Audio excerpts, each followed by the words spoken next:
پانی زندگی کی علامت ہے، اس میں کوئی شک نہیں، لیکن جب یہی پانی اپنی حدوں سے تجاوز کر کے ہمارے شہروں کا رخ کرتا ہے تو یہ ایک تباہ کن قوت بن جاتا ہے۔ آج ہم اسی کہانی کو سمجھنے کی کوشش کریں گے کہ کیسے انسان نے اس طاقتور سیلاب سے نمٹنے کے لیے انجینئرنگ کے کچھ ناقابل یقین شاہکار تخلیق کیے ہیں، اور کیسے وقت کے ساتھ ساتھ یہ جنگ ایک نئی شکل اختیار کر رہی ہے۔ ذرا تصور کیجئے، صرف 10 منٹ، یعنی جتنا وقت آپ کو چائے کا ایک کپ بنانے میں لگتا ہے، اتنے ہی وقت میں شدید بارش ایک پورے شہر کو گھٹنوں پر لا سکتی ہے۔ ٹرانسپورٹ کا نظام ٹھپ، کاروبار بند، اور دنیا بھر میں قدرتی آفات سے ہونے والے تقریباً آدھے مالی نقصانات کی وجہ یہی سیلاب بنتا ہے۔ یہ کوئی معمولی خطرہ نہیں، یہ ایک بہت بڑا چیلنج ہے۔ اچھا، تو مسئلہ آخر ہے کیا؟ دراصل مسئلہ ہمارے شہروں کی بنیادوں میں چھپا ہے۔ سوچئے، قدرتی زمین جیسے جنگل یا کھیت ایک سپنج کی طرح کام کرتی ہے۔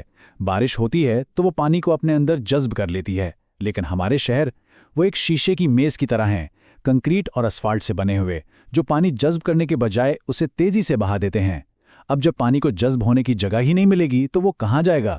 ظاہر ہے وہ سڑکوں پر جمع ہوگا اور تباہی کا سبب بنے گا۔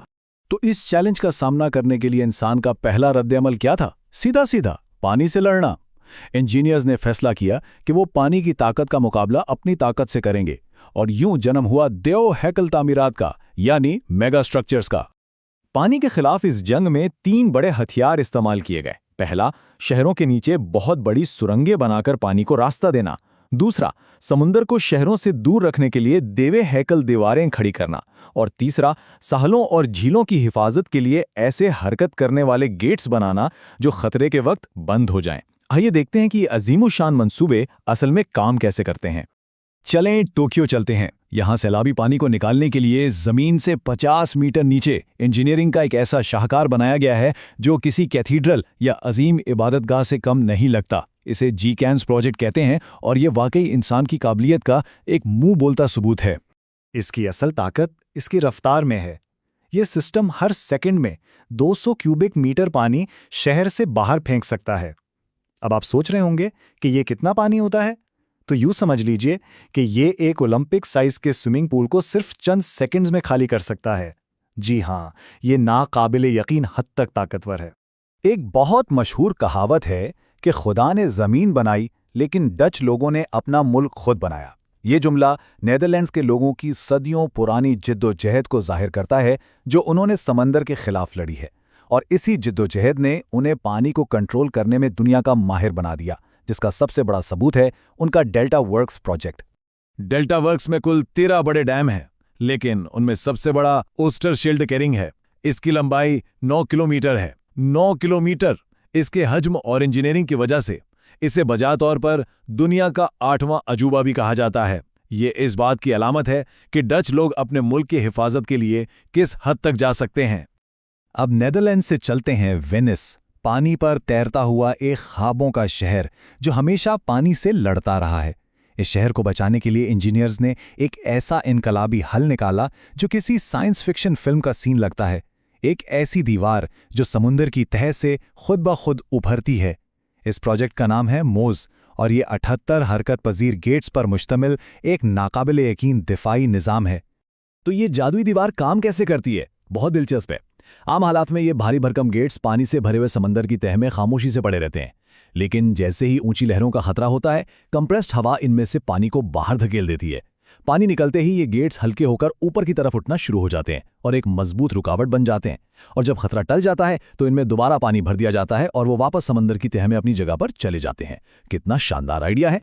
یہ سب انجینئرنگ کے شاہکار ہیں، اس میں کوئی دو رائے نہیں، لیکن سوال یہ پیدا ہوتا ہے کہ کیا ہوتا ہے جب فطرت کی طاقت ان دیو ہیکل تعمیرات سے بھی زیادہ ہو جائے؟ کیا ہوتا ہے جب یہ عظیم دفاعی نظام ہی ناکام ہو جائیں؟ اس کی سب سے تکلیف دہ مثال ہمیں نیو اورلینز میں دیکھنے کو ملی، جب سمندری طوفان کٹرینا کے دوران شہر کا پورا فلڈ پروٹیکشن سسٹم تباہ کن طور پر ناکام ہو گیا۔ اس سانحے نے ہمیں کچھ بہت اہم اور تلخ سبق سکھائے۔ کٹرینا کی تباہی نے ہمیں کچھ سخت سچائیوں سے روشناس کرایا۔ پہلا سبق یہ تھا کہ الگ الگ ٹکڑوں میں بنایا گیا دفاعی نظام صرف نام کا ہی سسٹم ہوتا ہے، وہ ایک مضبوط زنجیر کی طرح کام نہیں کر سکتا۔ دوسرا، یہ دفاعی دیواریں صرف پانی کو روکنے کے لیے بنائی گئی تھیں، وہ اس دباؤ کو برداشت نہیں کر سکتی تھیں کہ پانی ان کے اوپر سے بہہ جائے۔ اور سب سے چونکا دینے والی بات، شہر میں 2/3 سیلاب اس لیے نہیں آیا کہ پانی دیواروں کے اوپر سے گزرا، بلکہ اس لیے کہ وہ دیواریں خود ہی ٹوٹ کر بہہ گئیں۔ ان ناکامیوں اور سانحات نے سوچ کا ایک بالکل نیا دروازہ کھولا۔ اب انجینئرز اور منصوبہ سازوں کا زور پانی کے خلاف لڑنے پر نہیں، بلکہ اس کے ساتھ مل کر کام کرنے پر ہے۔ یہ سیلاب کے انتظام کا ایک جدید، ہوشیار اور فطرت سے قریب تر فلسفہ ہے۔ اس نئی سوچ کا سب سے بہترین مظہر اسپنج سٹی کا تصور ہے۔ یہ شہری منصوبہ بندی کا ایک ایسا انقلابی طریقہ ہے جس میں قدرتی مناظر جیسے پارکس اور سبزہ زار کا استعمال کر کے بارش کے پانی کو وہیں جذب، صاف اور ذخیرہ کیا جاتا ہے جہاں وہ گرتا ہے، بالکل ایک قدرتی اسپنج کی طرح۔ یہ شاندار تصور چین میں شروع ہوا۔ یہ تصویر اس پورے تصور کو بہترین طریقے سے سمجھاتی ہے۔ ذرا دیکھیے، عمارتوں کی چھتوں پر سبزہ ہے، سڑکیں اور فٹ پاتھ ایسے مٹیریل سے بنے ہیں جو پانی کو اپنے اندر سے گزرنے دیتے ہیں، جگہ جگہ چھوٹے تالاب اور بارش کے باغات ہیں۔ تو ہوتا یہ ہے کہ جب بارش ہوتی ہے تو پانی نالیوں میں بہہ کر ضائع ہونے کے بجائے ان تمام جگہوں میں جذب ہو جاتا ہے، جس سے زمین کے نیچے پانی کی سطح بھی بلند ہوتی ہے اور سیلاب کا خطرہ بھی کم ہو جاتا ہے۔ تو یہاں دو مختلف فلسفے آمنے سامنے آتے ہیں۔ پرانا طریقہ، جسے ہم گرے انفراسٹرکچر کہتے ہیں، اس کا مقصد پائپوں اور پمپس کے ذریعے پانی کو جلد از جلد شہر سے دور پھینکنا ہے۔ یہ فطرت کو کنٹرول کرنے کی کوشش ہے۔ جبکہ نیا طریقہ یعنی گرین انفراسٹرکچر، اس کا مقصد پانی کو موقع پر ہی جذب کرنا، ذخیرہ کرنا اور دوبارہ استعمال میں لانا ہے۔ یہ فطرت کی نقل کرتا ہے، اس سے لڑتا نہیں۔ اس نئی ٹیکنالوجی کی طاقت کا اندازہ صرف اس ایک مثال سے لگائیے۔ ٹاپ مکس پرمیبل نامی ایک خاص قسم کا کنکریٹ ہے جس کا صرف 1 مربع میٹر کا رقبہ 1 منٹ میں 600 لیٹر پانی جذب کرنے کی صلاحیت رکھتا ہے۔ یہ ہمارے شہروں کو بدل کر رکھ سکتا ہے۔ گرین انفراسٹرکچر کا ایک اور ہوشیار جزو ہیں یہ سینڈ فلٹرز۔ جیسا کہ آپ ان ڈیزائنز میں دیکھ سکتے ہیں، سیلابی پانی کو ریت اور بجری کی مختلف تہوں سے گزارا جاتا ہے۔ اس عمل کا دوہرا فائدہ ہے، ایک تو یہ پانی کو زمین میں جذب ہونے میں مدد دیتا ہے، اور دوسرا یہ اسے قدرتی طور پر فلٹر کر کے صاف بھی کرتا ہے۔ تو یہ سیلاب بھی روکتا ہے اور پانی کی کوالٹی کو بھی بہتر بناتا ہے۔ لیکن ہر مسئلے کا حل دیو ہیکل تعمیرات یا بڑے پیمانے پر شہری منصوبہ بندی نہیں ہوتا۔ اب ہمارے پاس ایسے دفاعی نظام بھی ہیں جو بہت تیز، زیادہ لچکدار اور ضرورت کے وقت فوری طور پر استعمال کیے جا سکتے ہیں۔ ان میں کئی جدید حل شامل ہیں، جیسے پانی سے بھری جانے والی ٹیوبز جو دیکھتے ہی دیکھتے ایک مضبوط دیوار کھڑی کر دیتی ہیں۔ ایسی دیواریں بھی ہیں جو سیلاب کے پانی کے دباؤ سے ہی مزید مضبوط ہو جاتی ہیں، اور کچھ تو اتنے ذہین ہیں کہ سڑکوں کے نیچے چھپے ہوتے ہیں اور پانی بڑھتے ہی کسی انسانی مدد کے بغیر خود بخود اوپر آ جاتے ہیں۔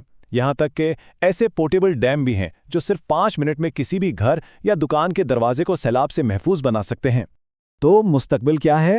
یہ کسی ایک طریقے کو منتخب کرنے کا نام نہیں ہے، بلکہ ان سب کو سمجھداری سے ایک ساتھ استعمال کرنے کا نام ہے۔ ایک لچکدار اور محفوظ مستقبل ایک ہائیبرڈ مستقبل ہے، جہاں بڑی اور چھوٹی، قدرتی اور انسان کی بنائی ہوئی ٹیکنالوجیز مل کر کام کریں۔ جدید فلڈ ڈیفنس ٹول کٹ میں یہ 4 اہم حکمت عملی شامل ہیں۔ کنٹرول کے لیے میگا اسٹرکچرز، حالات کے مطابق ڈھلنے کے لیے مقامی رکاوٹیں، فطرت کی نقل کرنے کے لیے نیچر بیسڈ حل، اور آنے والے خطرے کا پہلے سے اندازہ لگانے کے لیے مصنوعی ذہانت اور مشین لرننگ سے چلنے والی پیشگوئیاں۔ یہ سب مل کر ہی ایک جامع اور مؤثر دفاع فراہم کرتے ہیں۔ جیسے جیسے ہماری دنیا بدل رہی ہے اور موسمیاتی تبدیلیاں شدید ہو رہی ہیں، یہ سوال پہلے سے کہیں زیادہ اہم ہو گیا ہے۔ ہم اپنے آنے والے کل کے شہروں کو کیسے ڈیزائن کریں گے؟ کیا وہ پانی کے خلاف مضبوط قلعے ہوں گے، یا پانی کو جذب کرنے والے سفنج ہوں گے، یا پھر دونوں کا ایک ذہین امتزاج ہوں گے؟ اس سوال کا جواب ہی ہمارے شہروں کے مستقبل کی شکل طے کرے گا۔